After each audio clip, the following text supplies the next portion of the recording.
शाक्यमुनि बुधाय, भगवान बुद्ध और उनका धाम। भाग 5वां, बुद्ध और उनके पूर्वज। वीडियो क्रमांक 2।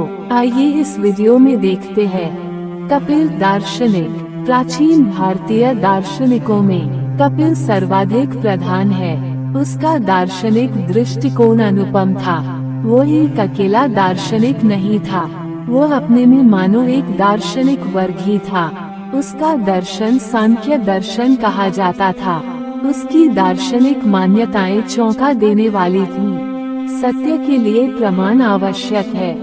सांख्य का ये प्रथम सिद्धांत है, बिना प्रमाण के सत्य का अस्तित्व नहीं। सत्य को सिद्ध करने के लिए कपिल ने केवल 2 प्रमाण स्वीकार किए, एक प्रत्यक्ष और दूसरा अनुमान।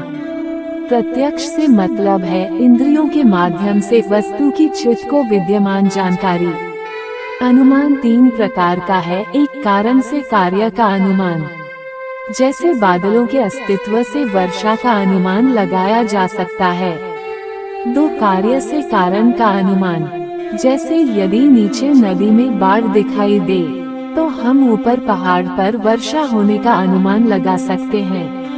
3 सामान्य तो दृष्ट अनुमान, जैसे हम आदमी के एक स्थान से दूसरे स्थान पर जाने से यह समझते हैं कि वह स्थान परिवर्तन करता है। उसी प्रकार हम तारों को भी भिन्न भिन्न जगहों पर देखकर यह अनुमान लगाते हैं कि वे भी स्थान परिवर्तित होते हैं। उसका अगला सिद्धांत सृष्टि की उत्पत्ति के संबंध में था। सृष्टि की उत्पत्ति और उसका कारण। कपिल को किसी सृष्टिकर्ता का अस्तित्व स्वीकार न था। उसका मत था कि उत्पन्न वस्तु पहले से ही अपने कारण में विद्यमान रहती है। जैसे मिट्टी से बर्तन बनता है अथवा धागों से एक कपड़े का टुकड़ा बनता है। यह एक तर्क था जिसकी वजह से कपिल को किसी सृष्टिकर्ता का अस्तित्व मान्य न था।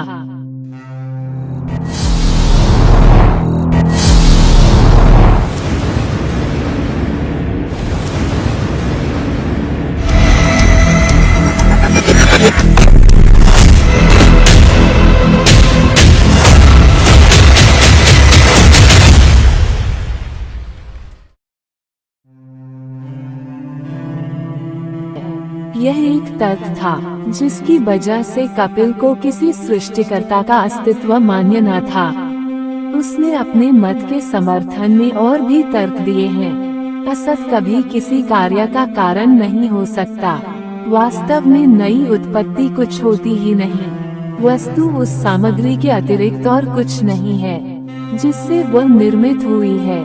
वस्तु अपने अस्तित्व में आने से पहले उस सामग्री के रूप में विद्यमान रहती है कि जिससे उसका निर्माण होता है। किसी एक निश्चित सामग्री से किसी एक निश्चित वस्तु का ही निर्माण हो सकता है और केवल एक निश्चित सामग्री ही किसी निश्चित वस्तु के रूप में परिणति को प्राप्त हो सकती है। तो इस वास्तविक संसार का मूल स्रोत क्या है? कपिल का कहना था कि वास्तविक संसार के 2 रूप हैं, एक व्यक्त यानी विकसित और दूसरा अव्यक्त यानी अविकसित। व्यक्त वस्तु अव्यक्त वस्तुओं का स्रोत नहीं हो सकती। व्यक्त वस्तुएं ससीम होती हैं और यह सृष्टि के मूल स्रोत व मेल हैं। तमाम व्यक्त वस्तुएं परस्पर समान होती हैं, इसलिए कोई भी एक व्यक्त वस्तु किसी दूसरी व्यक्त वस्तु का स्रोत नहीं मानी जा सकती। और फिर क्योंकि वे स्वयं किसी एक ही मूल स्रोत से उत्पन्न होती हैं, इसलिए वे स्वयं वह मूल स्रोत नहीं हो सकती। कपिल का दूसरा तर्क था कि एक कार्य को अपने कारण से भिन्न होना ही चाहिए, यद्यपि उस कार्य में कारण निहित रहता ही है। जब यह ऐसा है तो विश्व स्वयं ही अंतिम कारण नहीं हो सकता, इसे किसी अंतिम कारण का परिणाम होना चाहिए। जब पूछा गया कि अव्यक्त की अनुभूति क्यों नहीं होती, इसकी कोई भी क्रिया इंद्रिय गोचर क्यों नहीं होती, तो कपिल का उत्तर था, यह अनेक कारणों से हो सकता है। हो सकता है अनेक दूसरी अति सूक्ष्म वस्तुओं की तरह जिनकी सीधी अनुभूति नहीं होती।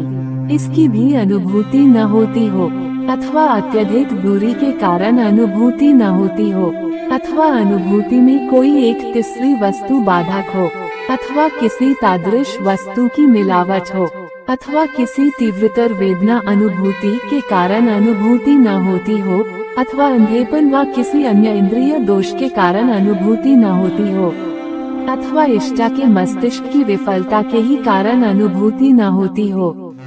जब पूछा गया तो विश्व का मूल स्रोत क्या है, विश्व के व्यक्त रूप तथा अव्यक्त रूप में क्या अंतर है, कपिल का उत्तर था, व्यक्त रूप का भी कारण होता है तथा अव्यक्त रूप का भी कारण होता है, लेकिन दोनों के मूल स्रोत स्वतंत्र है और उनका कोई कारण नहीं।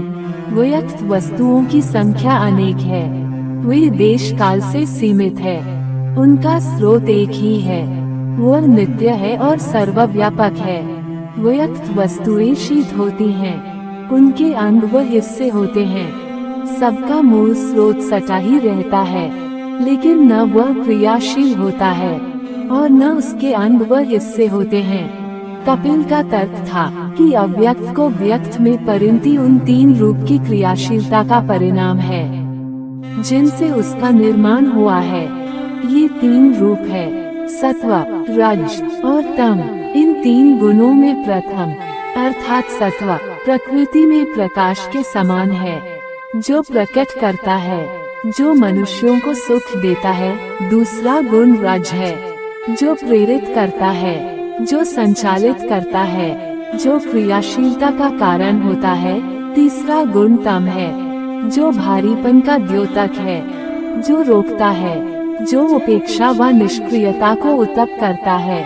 तीनों गुण परस्पर संबद्ध होकर ही क्रियाशील होते हैं, वे एक दूसरे पर हावी हो जाते हैं, वे एक दूसरे के सहायक होते हैं, एक दूसरे से मिले रहते हैं। जिस प्रकार दिए की लौ, तेल और बत्ती के परस्पर सहयोग से ही दीपक जलता है, उसी प्रकार ये तीनों गुण भी मिलकर ही क्रियाशील होते हैं। जब तीनों गुण एकदम बराबर मात्रा में होते हैं, कोई भी एक गुण दूसरे पर हावी नहीं होता, उस समय ये विश्व चेतन प्रतीत होता है, उसमें विकास नहीं होता। जब तीनों गुण एकदम बराबर मात्रा में नहीं होते, उस वक्त एक गुण दूसरे पर हावी हो जाता है, तब विश्व सचेतन हो जाता है, उसमें विकास होना आरंभ हो जाता है। ये पूछे जाने पर कि गुणों की मात्रा कमी अधिक क्यों हो जाती है, कपिल का उत्तर था कि उसका कारण गायक है। कपिल के दर्शन के सिद्धांत कुछ ऐसे ही थे। अन्य सभी दार्शनिकों की अपेक्षा बुद्ध कपिल के सिद्धांतों से विशेष रूप से प्रभावित थे। कपिल ही एक ऐसा दार्शनिक था जिसकी शिक्षाएं बुद्ध को तर्कसंगत और कुछ यथार्थता पर आश्रित जान पड़ी, लेकिन बुद्ध ने कपिल की सभी शिक्षाओं को स्वीकार नहीं किया। कपिल की उन्हें केवल तीन ही बातें ग्राह्य थीं। उन्हें ये बात मान्य थी कि सत्य प्रमाणाश्रित होना चाहिए, यथार्थता का आधार बुद्धिवाद होना चाहिए। उन्हें ये बात मान्य थी कि किसी ईश्वर के अस्तित्व व उसके सृष्टिकर्ता होने का कोई तर्कानुकूल व यथार्थताश्रित कारण विद्यमान नहीं है। उन्हें ये बात मान्य थी कि संसार में दुख है। कपिल की शेष शिक्षाओं की उन्होंने उपेक्षा की, क्योंकि उनका उनके लिए कोई उपयोग न था।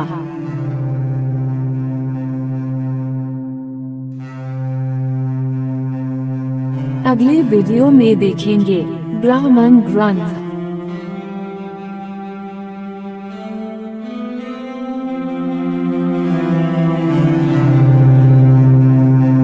दोस्तों, उम्मीद है कि हमारा ये छोटा सा प्रयास आपको पसंद आएगा, तो कृपया हमारे इस वीडियो को लाइक करें और अपने दोस्तों को शेयर करें।